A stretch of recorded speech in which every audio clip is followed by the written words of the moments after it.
Everyone is watching Iran, everyone is watching Israel, everyone is watching America. But the country that could change this entire war overnight, nobody is watching, and it is Pakistan. Okay, so I want you to really pay attention to what I am about to explain, because this is something most analysts are not talking about right now, and once you understand it, you will see this war very differently. So, where do we begin? We begin with Saudi Arabia, because Pakistan does not enter this picture on its own. Pakistan enters through Saudi Arabia. And to understand that chain, we first have to understand what is happening to Saudi Arabia right now. The Iranians are hitting Saudi Arabia right now as we speak.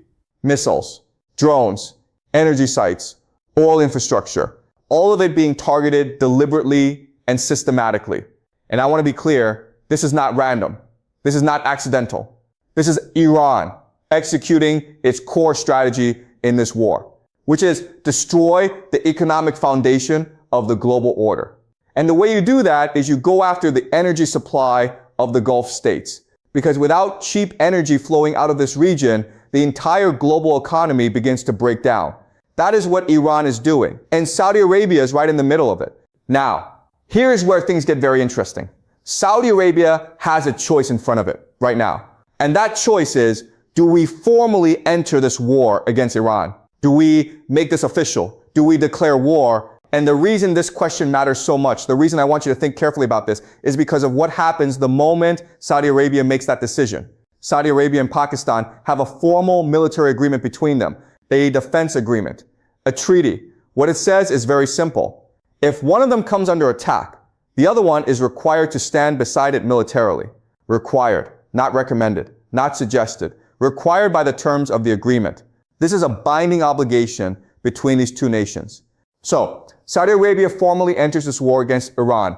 And the moment that happens, Pakistan has no choice. Pakistan is bound by this agreement to enter alongside Saudi Arabia.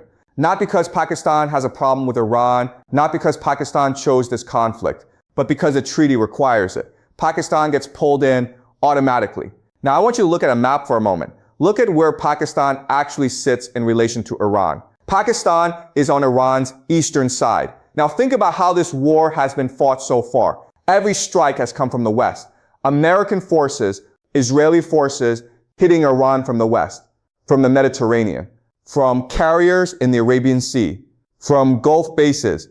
Iran has been focused entirely westward. Its defenses are oriented westward. But the moment Pakistan enters, a completely new front opens up on Iran's eastern side. Now, Iran is no longer dealing with pressure from one direction. It is dealing with pressure from two directions simultaneously, west and east at the same time. And on top of that, it is possible that American forces begin using Pakistan's territory as a base from which to conduct eastern operations against Iran as well. So this eastern front is not just about Pakistan.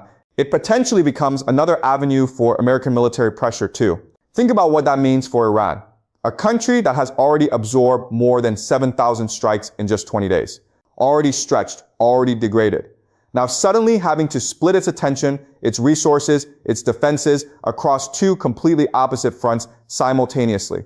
That is an extremely difficult position to be in militarily. But here is the part that I really need you to sit with for a moment. This is the part that changes everything. This is the part that makes this flashpoint different from every other flashpoint in this war.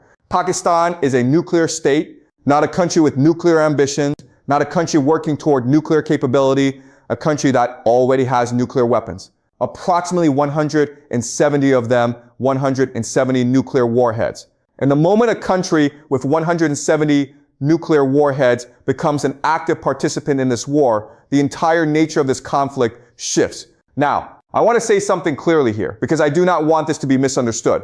I do not believe nuclear weapons will actually be fired in this war. I do not think we are headed toward a nuclear strike. That is not my assessment. But here's what people misunderstand about nuclear weapons. You do not need to fire them for them to change everything. Their presence alone changes everything. The moment a nuclear-armed nation steps into an active war, every single decision made by every party in that conflict has to account for the nuclear dimension. Military planners, political leaders, intelligence agencies, every calculation changes, every threshold shifts, every red line gets redrawn. Because now, one wrong move, one strike that overshoots its target, one retaliation that crosses the wrong threshold. And suddenly you are in territory that no one planned for, territory that no one can walk back from. That is the weight of what it means for Pakistan to enter this war. Not that nuclear weapons will be used, but that they are now present. They are now real. They are now part of the equation that every decision maker has to factor in. So let me bring this all together for you. Iran is right now actively striking Saudi Arabian territory and energy infrastructure. Saudi Arabia has the option to formally declare war on Iran in response to these attacks. The moment Saudi Arabia does that, a binding military agreement between Saudi Arabia and Pakistan automatically obligates Pakistan to enter the conflict. Pakistan's entry opens a completely new eastern front against Iran, a front Iran is entirely unprepared for. American forces may also use this eastern access point to increase pressure on Iran from a new direction. And once Pakistan is inside this war, a nation with 170 nuclear warheads is now an active participant in the conflict. And the nuclear dimension becomes real. Now, I want you to think about how close we already are to this scenario. The Iranian attacks on Saudi Arabia are not hypothetical. They are happening right now. The defense agreement between Saudi Arabia and Pakistan is not hypothetical. It already exists. Pakistan's obligation to enter if Saudi Arabia declares war is not hypothetical. It is written into the treaty. The Eastern Front is not hypothetical. It becomes real the moment Pakistan steps in.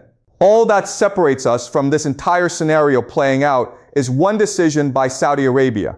One decision, and Iran is pushing Saudi Arabia toward that decision every single day. It continues these strikes. Talk in school. So this is what I want you to watch. Watch Saudi Arabia carefully. Watch how it responds in the coming days. Because if Saudi Arabia moves from defending itself to formally declaring war, the entire map of this conflict changes overnight. Pakistan enters. The Eastern Front opens. Nuclear weapons become part of the battlefield equation. And this war enters territory that becomes very, very difficult to control. This is exactly why I keep emphasizing, do not look at this war only through what is happening between Iran and Israel and America. The most important flashpoints are often the ones developing quietly in the background. And right now, the Saudi Arabia and Pakistan dynamic, that is the flashpoint that deserves the most serious attention. So you guys, all right? So that is what I wanted to break down for you today. Subscribe for more analysis of this conflict explained clearly and simply. And tell me in the comments, do you think Saudi Arabia will formally declare war on Iran? And if it does, will Pakistan honor its treaty obligation and step into this war? I will see you next time.